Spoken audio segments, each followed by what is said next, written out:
अस्सलामुअलैकुम, मैं हूं अब्दुल बासित और आप देख रहे हैं हमारा यूट्यूब चैनल अबी खान केमिस्ट्री।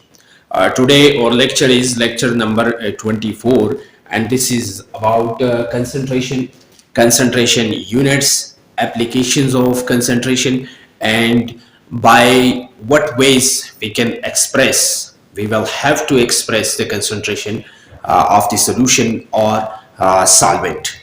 तो आज करने जा रहे हैं कंसंट्रेशन के बारे में। आप जानेंगे कि कंसंट्रेशन जो है वो क्या चीज़ है, कंसंट्रेशन हम कैसे फाइंड आउट करेंगे, कंसंट्रेशन कौन कौन से ऐसे तरीके हैं जिनसे हम कंसंट्रेशन को एक्सप्रेस कर सकें, किसी भी सोल्यूशन किसी भी सॉल्वेंट का कंसंट्रेशन जो है वो एक्सप्रेस कर सकें, और एप्लीकेशन ऑफ द कंसंट्रेशन क्या है कि इस कंसंट्रेशन की फाइंड आउट करने से, इसके डिटर्मिनेशन से, इसकी कैलकुलेशन से हमें क्या फ़ायदा होगा। ठीक है जी, तो आइए चलते हैं अपने लेक्चर को शुरू करते हैं। कंसंट्रेशन मींस, वैसे आम कंसंट्रेशन जो है वो number of moles per unit volume को हम कंसंट्रेशन कहते हैं। Moles, number of moles per unit volume, ये जो है ये वाला number of moles per unit volume को हम कंसंट्रेशन कहते हैं। Any solute, any solvent, any solution का जब हम कंसंट्रेशन फाइंड आउट करते हैं तो मोलरिटी में करते हैं, और मोलरिटी के लिए ये फार्मूला यूज होता है number of moles per unit volume, क्योंकि जनरली हम इस मोलरिटी को इसलिए यूज करते हैं कि ये स्टैंडर्ड यूनिट है, और स्टैंडर्ड कंसंट्रेशन का जो किसी भी सोल्यूशन को जब हम एक्सप्रेस करते हैं, उसकी कंसंट्रेशन को एक्सप्रेस करते हैं, जाहिर करते हैं, तो ये मोलरिटी में हम कैलकुलेट करते हैं, कंसंट्रेशन को हम मोलरिटी में एक्सप्रेस करते हैं। और ये किस लिए, इसके बाद मैं हर एक जो कि कंसंट्रेशन यूनिट्स है, मिसाल के तौर पर परसेंटेज कंपोजिशन है, मोलरिटी है, नॉर्मेलिटी है, फॉर्मेलिटी है, पीपीएम है, पीपीबी है, पीपीटी है, इन तमाम जो तरीके हैं, मेथड्स हैं या यूनिट्स हैं, इन तमाम को मैं एक्सप्लेन करूंगा। लेकिन जनरली हम number of moles per unit से कंसंट्रेशन को एक्सप्रेस करते हैं या मोलरिटी से एक्सप्रेस करते हैं, और ये इसलिए कि मोलरिटी जो है वो स्टैंडर्ड यूनिट है कंसंट्रेशन के लिए। अच्छा जी, सबसे पहले जाते हैं कंसंट्रेशन के डेफिनेशन को। कंसंट्रेशन के डेफिनेशन को आप इस तरह लिख सकते हैं, quantity of the solute, quantity of solute in a solvent और सॉल्यूशन, इन अ सॉल्वेंट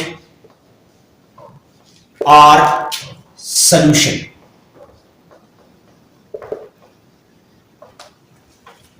के सॉल्वेंट या सॉल्यूशन में सॉल्यूट का कितना मकदार है, उस मकदार को हम कहेंगे concentration. Quantity of the solute in a solvent और सॉल्यूशन, एक सॉल्वेंट या एक सॉल्यूशन में सॉल्यूट का मकदार कितना है, क्वांटिटी कितना है, जब हम इसको डिटरमाइन करते हैं या फाइंड आउट करते हैं तो इसको फिर हम कहते हैं कंसंट्रेशन। इस मेथड को हम फिर कहते हैं कंसंट्रेशन। अच्छा जी, इसका दूसरा डेफिनेशन ये है, दूसरा definition, it is used concentration is used to measure the strength of the solution, the strength of solution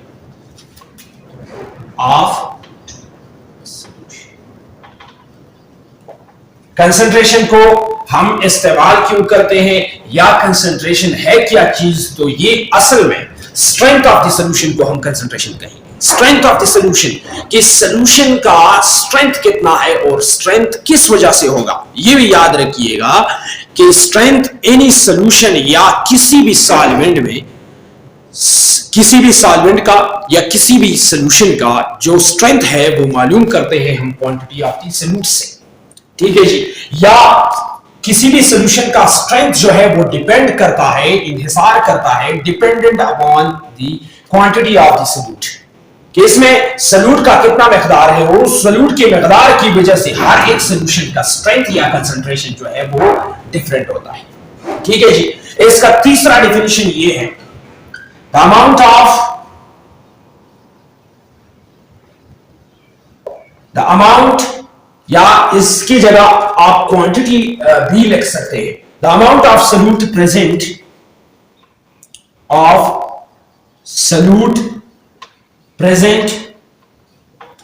in a given amount of solvent or solution. The amount of solute present in a given amount of solvent or solution. अच्छा जी, इसको हम कहते हैं concentration. मैंने 3 definitions लिखे हैं। क्या आप कंसंट्रेशन को इस तरह डिफाइन कर सकते हैं कि the quantity of solute in the solvent और solution is known as concentration, या द स्ट्रेंथ ऑफ द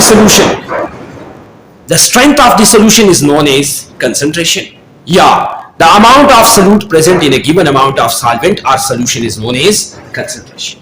अच्छा जी, सल्यूट का मिकदार, यहां पर इन तीनों से एक ही मतलब निकल रहा है, एक ही मतलब कि सल्यूट का क्वांटिटी जो है वो सॉल्यूशन के स्ट्रेंथ को चेंज करता है। सॉल्यूशन या स्ट्रेंथ ऑफ द सॉल्यूशन जो है वो डिपेंड करता है क्वांटिटी ऑफ द सल्यूट पे, या किसी भी सॉल्यूशन में सल्यूट का कितना मिकदार है उस मिकदार को हम कहेंगे कंसंट्रेशन। ठीक है जी। अच्छा जी, इसके बाद जाते हैं कि किन किन तरीकों से ways to express the concentration of the solution. ways to express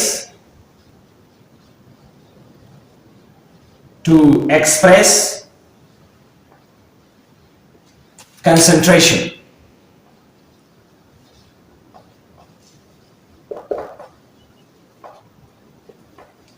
ways to express concentration में सबसे पहला आता है percentage composition. Number 1, percentage composition.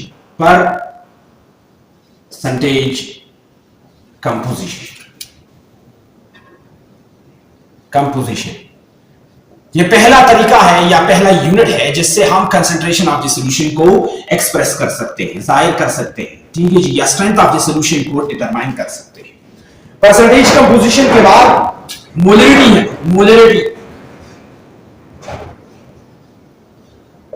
फिर फॉर्मेलिटी,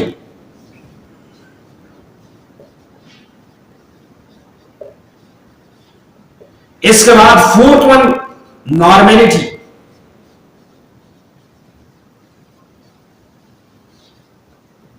ये भी है। 5th वन पार्ट्स पर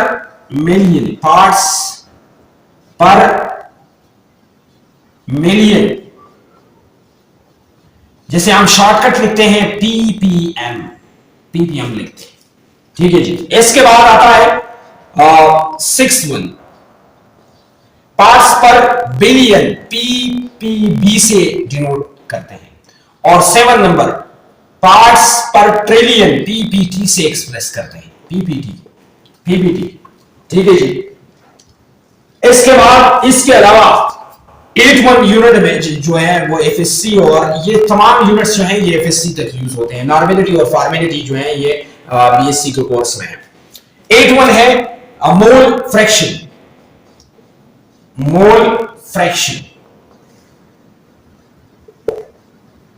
ठीक है जी।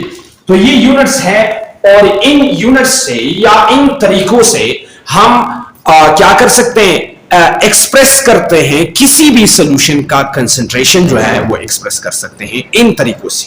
ठीक है जी। तो इसमें सबसे पहले परसेंटेज कंपोजिशन है, फिर मोलरिटी है, फॉर्मेलिटी है, नॉर्मेलिटी है, पार्ट्स पर मिलियन है, पार्ट्स पर बिलियन है, पार्ट्स पर ट्रिलियन है, और साथ में मोल फ्रैक्शन भी है। ठीक है जी। इन तमाम परसेंटेज कंपोजिशन को, मोलरिटी और फॉर्मेलिटी, नॉर्मेलिटी, इन तमाम को आने वाले लेक्चर्स में मैं एक्सप्लेन करूंगा कि परसेंटेज कंपोजिशन क्या है और इसको हम किस तरीके से डिटरमाइन कर सकते हैं या आइडेंटिफाई कर सकते हैं। ठीक है। इसके बाद मोलरिटी है, ये भी एक्सप्लेन करेंगे। इसके लिए अलग अलग लेक्चर जो है वो जरूरी है कि हमें अलग अलग लेक्चर में इसको एक्सप्लेन कर सकें। ठीक है जी।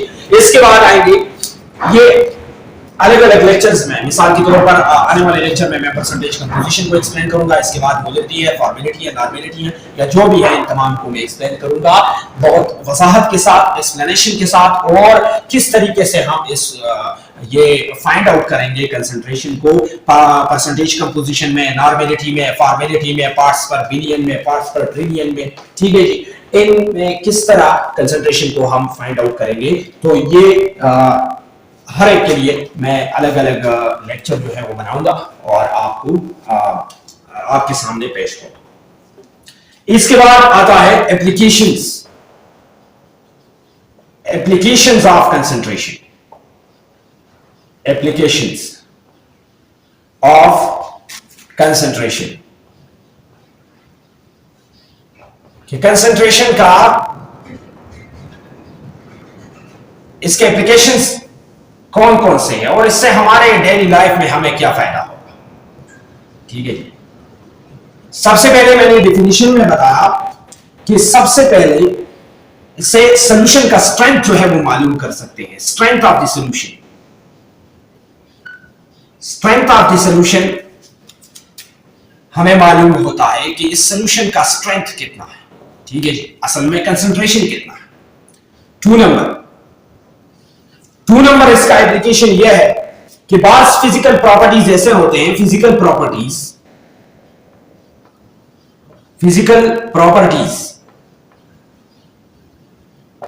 Generally depend, physical properties depend upon the amount of, depends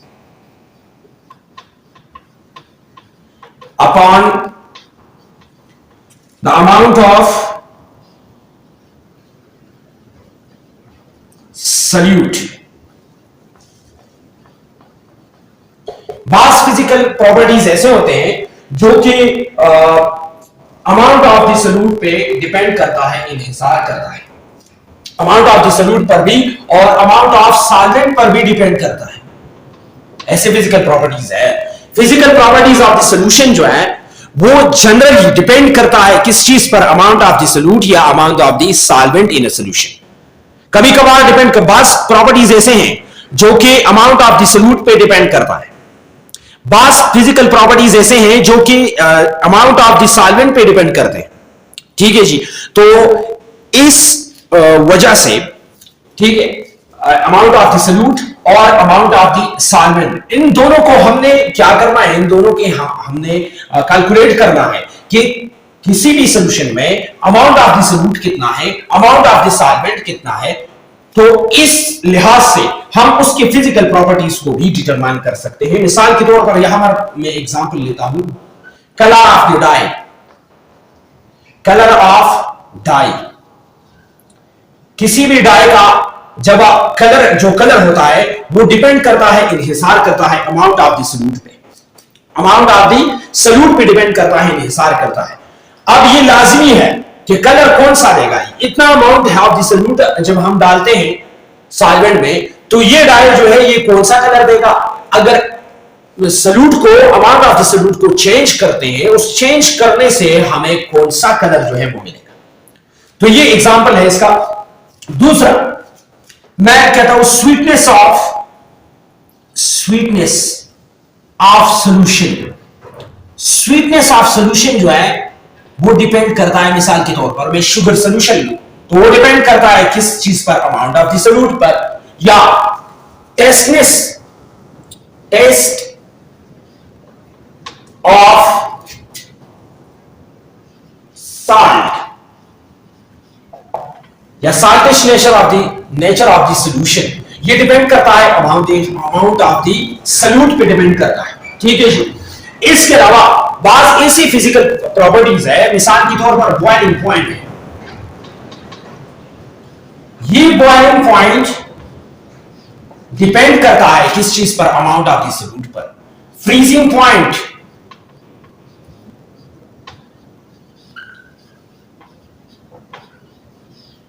ये डिपेंड करता है किस चीज पर, freezing amount of the solute पर।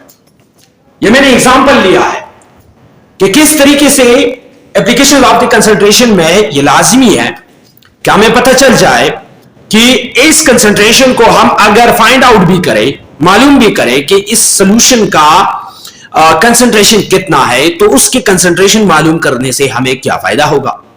सबसे पहले हमें उस सोल्यूशन का स्ट्रेंथ जो है वो मालूम होता है कि इस सोल्यूशन का स्ट्रेंथ कितना है, ठीक है, मतलब कंसंट्रेशन कितना है या क्वांटिटी ऑफ द सोल्यूट कितना है। दूसरा, बास फिजिकल प्रॉपर्टीज ऐसे होते हैं जो कि डिपेंड करते हैं, इन्हिसार करते हैं किस चीज पर, अमाउंट ऑफ द सोल्यूट पर या अमाउंट ऑफ द सॉल्वेंट पर। मैंने एग्जांपल लिया है यहां पर colour of the dye, sweetness of solution, taste of salt in a solution in a solvent, boiling point, freezing point. बहुत सारे ऐसे प्रॉपर्टीज हैं जो कि डिपेंड करता है, बहुत सारे ऐसी physical properties of the solution है जो कि डिपेंड करता है किस चीज पर, अमाउंट ऑफ द सोल्यूट पर। और इसी वजह से हमने कंसंट्रेशन को क्या करना है, हमने कंसंट्रेशन को फाइंड आउट करना है, क्योंकि फिजिकल प्रॉपर्टीज चेंज होते हैं सॉल्यूशन के। क्यों चेंज होते हैं? ये भी फिजिकल, स्वीटनेस जो है ये फिजिकल प्रॉपर्टी है, कलर जो है ये फिजिकल प्रॉपर्टी है, बॉइलिंग पॉइंट जो है ये फिजिकल प्रॉपर्टी है, फ्रीजिंग पॉइंट जो है ये फिजिकल प्रॉपर्टी है। तो ये किस वजह से चेंज करते हैं, किस वजह से? एक सोल्यूशन है मेरे पास और उसका फिजिकल प्रॉपर्टी जो है वो चेंज है, दूसरा सोल्यूशन है वो उसमें सेम है। मिसाल के तौर पर ये है, यहां पर देखिए, ये मेरे पास दो बीकर्स है और इसमें हर एक में 100 ml वाटर H2O यहां पर मैंने ऐड किया है, और ये दूसरा बीकर है, यहां पर भी मैंने 100 ml का वाटर लिया है, सॉल्वेंट लिया है एज अ सॉल्वेंट, क्योंकि वाटर जो है वो यूनिवर्सल सॉल्वेंट है। सॉल्वेंट्स के बारे में भी एक लेक्चर दूंगा, सॉल्वेंट्स और सोल्यूट्स के बारे में, कि कौन कौन से हमारे पास जो है वो सॉल्वेंट्स ऐसे हैं जो कि उसमें जो यूनिवर्सल है और यूनिवर्सल क्यों है, ठीक है जी। और H2O का जो है इसको कहते हैं anomalous behaviour of the water या एबनॉर्मल बिहेवियर ऑफ वाटर, ठीक है जी, एज अ सॉल्वेंट जब हम लेते हैं। अब 100 ml वाटर यहां पर है, 100 ml वाटर यहां पर है, इसको मैं डालता हूं 1 ग्राम शुगर और यहां पर डालता हूं 2 ग्राम शुगर। तो इसका फिजिकल प्रॉपर्टी दोनों का, पहले सॉल्वेंट का एक ही फिजिकल प्रॉपर्टी था, लेकिन जब मैंने सोल्यूट डाला इसमें 1 ग्राम और इसमें 2 ग्राम डाला, तो इसका फिजिकल प्रॉपर्टी मतलब स्वीटनेस जो है इसका ज्यादा है और इसका कम है, ठीक है जी। तो इसके लिए हमने कंसंट्रेशन को लाजमी तौर पर जरूरत है, हमें जरूरत है फिजिकल प्रॉपर्टीज की आइडेंटिफिकेशन के लिए हमें जरूरत पड़ती है कंसंट्रेशन। क्या हम कंसंट्रेशन को क्या करें, फाइंड आउट करें, उसको कैलकुलेट करें, उसको डिटरमाइन कर सके, और उस कंसंट्रेशन पे ऑफ द सॉल्यूशन पे की वजह से, उस कंसंट्रेशन ऑफ द सॉल्यूशन की वजह से जो है फिजिकल प्रॉपर्टीज जो है वो चेंज होते हैं। कौन कौन से ऐसे फिजिकल प्रॉपर्टीज हैं जो कि अमाउंट ऑफ द सोल्यूट पे डिपेंड करते हैं, कौन से ऐसे फिजिकल प्रॉपर्टीज हैं जो कि अमाउंट ऑफ द सॉल्वेंट पे डिपेंड करता है, सोल्यूट पे नहीं, या कौन से ऐसे फिजिकल प्रॉपर्टीज है जो कि नेचर ऑफ द सॉल्यूशन से उसका कोई काम नहीं लेना देना होता है, कोई काम नहीं होता है, कोई ताल्लुक नहीं रहता है amount of nature of the solute से, लेकिन डिपेंड करता है number of particles of the solute पे, ठीक है जी। तो इंशाल्लाह आने वाले लेक्चर्स में मैं सबसे पहले जो कि वेज मैंने जितनी भी तरीके हैं, जितनी भी यूनिट्स है, कंसंट्रेशन यूनिट्स, मिसाल के तौर पर परसेंटेज कंपोजिशन है, नॉर्मेलिटी है, फॉर्मेलिटी है, मोल फ्रैक्शन है, पीपीवी है, पीपीटी है, पीपीएम है, इसको मैं आने वाले लेक्चर्स में इंशाल्लाह एक एक करके एक्सप्लेन करूंगा, और इसके बाद जो है जाएंगे सोल्यूट पे, सॉल्वेंट पे, टाइप्स ऑफ द सॉल्यूशन पे। तो ये था हमारा आज का topic, lecture number 24, concentration, application of concentration, ways to express the concentration of the solution. Thank you so much. Till the next video.